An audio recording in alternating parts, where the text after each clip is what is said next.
This is WhyBeAre with BeamNG.drive, and today we're going to do some crash testing, mostly involving the gravel BLUEBUCK. Because if you remember, when I made the video for the BLUEBUCK, I mentioned that the frame on the vehicle is kind of unusual. So to refresh your memory, I'm going to go ahead and get a Moonhawk and a BLUEBUCK and show you what the two frames look like side by side. So let's go ahead and remove the body from the Moonhawk and then remove the body from the BLUEBUCK. Now, if we look at the frame on the Moonhawk, this is what a traditional frame around that time period would look like. The frame just kind of looks like an outline around the edges of the car with some extra pieces in the middle for structural strength. And then if we go to the BLUEBUCK, things are very, very different. It has a little bit of the outline shape in the rear and the front, but in the middle, there is no outline. It all converges down to one central point. And when I saw this, I was really curious if that would change how strong it is in a side impact collision. Because on the Moonhawk, when you hit the side of the vehicle, you have the frame there to take some of the impact and keep the structure of the vehicle okay after the crash. But on the BLUEBUCK, you don't have that. All of the collision is going to be absorbed by the body of the vehicle, and I'm just curious to see how the two compare. Now, it is worth mentioning, though, the Moonhawk was made in the 70s, whereas the BLUEBUCK was made in the 60s. So it is going to be a little bit less durable just based on its age alone, probably. So in addition to doing comparison with the Moonhawk, there are a couple other vehicles I'll do comparisons with as well. But I wanted the first comparison to be between two vehicles that are both body-on-frame style designs. So the Moonhawk is the closest comparison I could get to the BLUEBUCK. But if you want a vehicle from the exact same time frame as the BLUEBUCK, you could use the Miramar, but the Miramar is a unibody vehicle, and at that point, you're kind of comparing how does a unibody vehicle compare to a body-on-frame vehicle.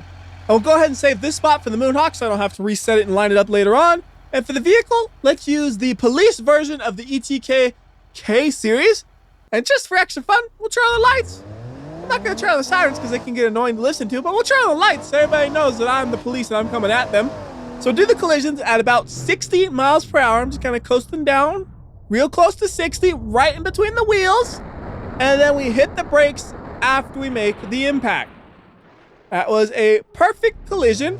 I'm not going to look too closely at the collision itself until I crash into both of the vehicles. That way we can really do the side-by-side comparisons. So again, 60 miles per hour-ish, right into the side of the vehicle in between the wheels. That looks pretty good. And then once again, we are hitting the brakes to stop the police. And that should be good. So we'll reset this guy, get him out the way. And then we can take a closer look at the damage, starting with the BLUEBUCK. So on the side, you can see that door has been bashed in a pretty good amount. I would definitely not want to be in that vehicle after that impact. How does that compare to the Moonhawk?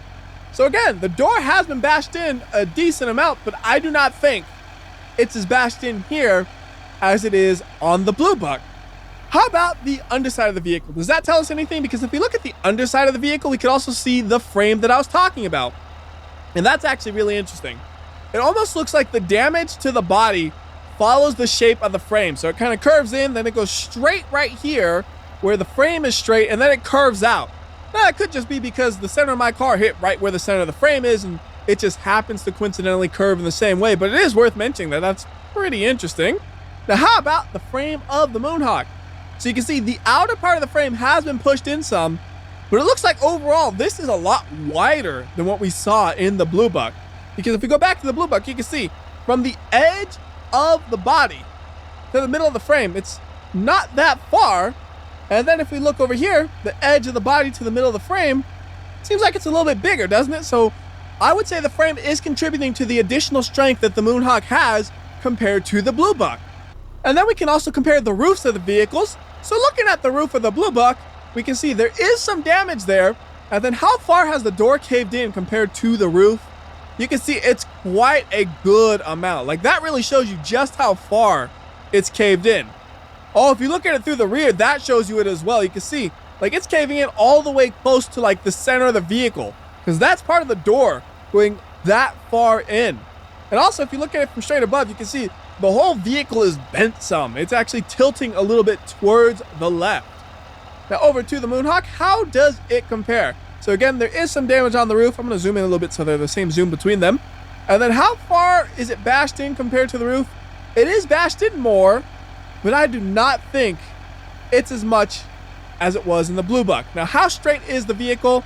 It is tilted a little bit to the left, but again, I don't think it's as severe as the tilt you see in the BLUEBUCK. Like on this one, you can really see it's tilted. On the other one, it's a little misaligned looking. Like that one more, you see the curvature of the impact, or the other one, you see the curvature of the impact and the bend. And then just for curiosity, how does it drive? So like you can see just how bad it is at going in a straight line. I am not turning to the left at all. That's just how it goes in a straight line. And I'm assuming this one, it's gonna be close to the same, but a little bit better, right? Oh yeah, for sure. That's a much wider circle, which means it's much less bent than the BLUEBUCK. And also, if you look at the door, it's not caved in nearly as far from the rear view either. So now let's go ahead and change the comparison up a little bit. We're gonna once again crash into a BLUEBUCK, but we're gonna change it to the 4-door version because the Miramar is a 4-door. I did a 2-door one because the Moonhawk's a 2-door, so I figured 2-door versus 2-door. Now we're gonna do 4-door versus 4-door. Nice blue 4-door. And then for the Miramar, we'll get to, I want to do the track one, but we can't because it has a roll cage. That wouldn't be a fair comparison. So how about the one that has a white roof with a kind of ugly regular paint? Let's make the regular paint not so ugly. How about orange? Orange is always the correct color to choose. All right, that does not match at all, but oh well. And we'll do pretty much the same crash as last time. We're going to try to go about 60 miles per hour right into the center of the vehicle between the two wheels. I got to slow it down just a bit because I was going too fast and now I'm going a little too slow. 59 is close enough to 60. I'll just make sure the other one is at the low end of 60, if not 59 as well. So there is the impact. Look pretty much the same as the last one overall. And now we'll do the exact same thing to the Miramar. And honestly, I don't know how these will compare.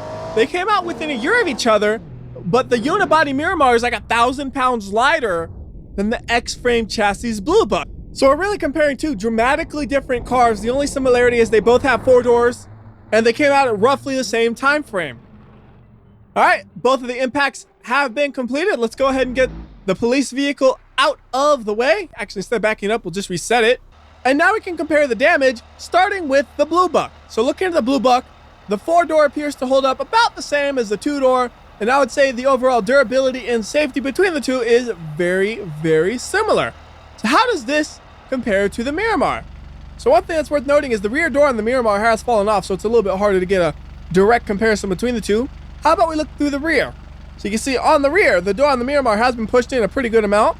And then over on the BLUEBUCK, it's been pushed out a comparable amount, but I don't think it's been pushed as far as the 2-door version did, kind of interestingly. It could just be luck of the impact, but I definitely want to mention that. And then the roof. How does the roof look? So we have a lot of damage on the roof of the Miramar. It's all bent up. You can even see some of the damage going down the pillar on the front and rear very, very clearly. And then over on the BLUEBUCK, you can see this rear pillar is still mostly intact. And the front one, again, it doesn't look nearly as deformed as the one in the Miramar. And the roof damage, it has some, but I would not say it has as much as the Miramar. And once again, let's see how straight the vehicles are. So looking at the Miramar, we do have a very definite bend going on. And I'm assuming we're going to have the same thing going on with the BLUEBUCK. Yeah, they actually are pretty much the same between the two, honestly. If I look at them one to the other, they are both equally bent, it appears. How straight do they drive, though? Let's see. First up with the Miramar. Unfortunately, it's been bent enough where it can't even put the power down. It's just going to rev its engine and go absolutely nowhere, but I'm assuming the BLUEBUCK can drive just like the previous one, yeah? So maybe just based purely on this single test in BeamNG.drive, a body-on-frame vehicle is going to be a little bit more durable than a unibody vehicle, but the unibody vehicle is going to be just as safe, if not more safe probably, because there's extra 1,000 pounds of metal in the BLUEBUCK compared to the Miramar to absorb the impact. Now let's go ahead and do one final test. We're going to compare the regular version of the BLUEBUCK to a hardtop version of the BLUEBUCK, and we're going to see if we can see a difference between the two vehicles. Now visually, they look the same. And I probably should repeat what I said in the previous video, what the difference between the regular and the hardtop one is. So let me go ahead and line this up, and then I'll show you the difference. So that looks pretty lined up to me. We'll save the spot. And we're going to start by looking at the regular version of the BLUEBUCK. So if we get this vehicle and tear the doors off like so, you can see in between the doors, we have a pillar. And that pillar gives you some extra structural strength. However, if we go to the hardtop and do the exact same thing, you'll see it does not have a pillar there. It just has this little piece that the doors connect to, but it doesn't actually really give you much, if any, structural strength. On the first test I was doing before, I was doing the one that would have more strength because I felt that was a more fair comparison. Now we're comparing the strong one that we used before to the weaker one. Also, it's kind of fun is if you look closely at the pillars, you can see even the width of the outside is different. Like this one's pretty thick and chunky, where on this one, it's really nice and thin. So we'll reset him, and then let's decide on what vehicle to use here. So we were using a police vehicle before. So what would that police have been chasing? How about the street-tuned version of the ETK I-Series? And to make controlling the speed a little bit simpler, I'm just going to use manual mode on this, and if I stick it into the second gear and floor it, it should top out before it makes impact and be pretty close to 60 miles per hour. Yeah, 59 miles per hour, and it's even hitting 60 miles per hour every now and then. But the important thing is that we have a consistent speed between the two collisions, and with doing this, I don't think that'll be a problem. I think we'll be able to hit the exact same speed on the other guy, and we'll see how the two compare.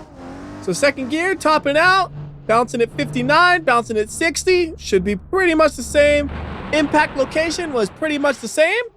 Overall, those two impacts went great. We'll get this guy out of the way. And now we can move on to vehicle analysis. Starting with the one you've already seen before, it should look pretty much the same. But one thing I want to point out is where this pillar connects to the door. You can see it actually pulled down on the roof a little bit because it's connected there and it's trying to keep things together.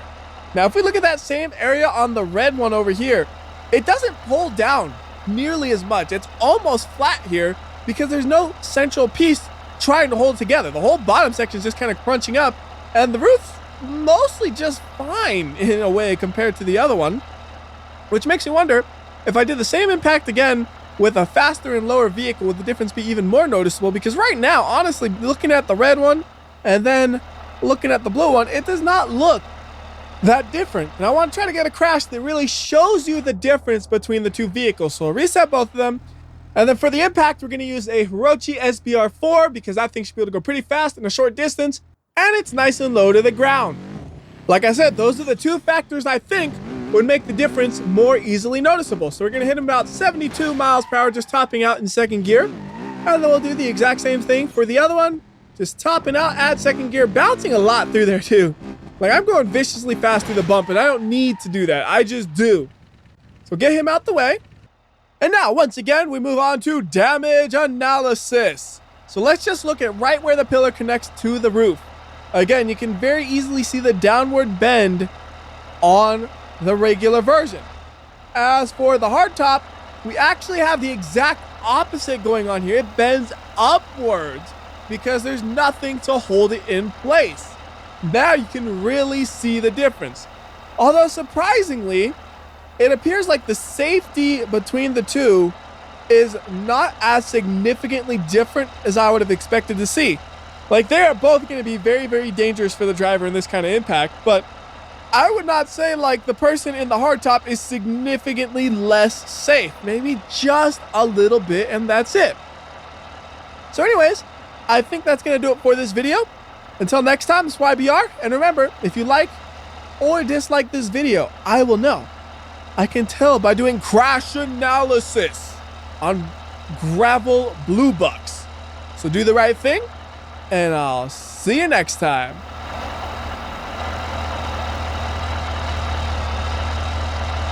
That's actually kind of interesting. You see how far out the body is moved from the frame? It's about the same on both, but I didn't notice that because I was always looking at the left side.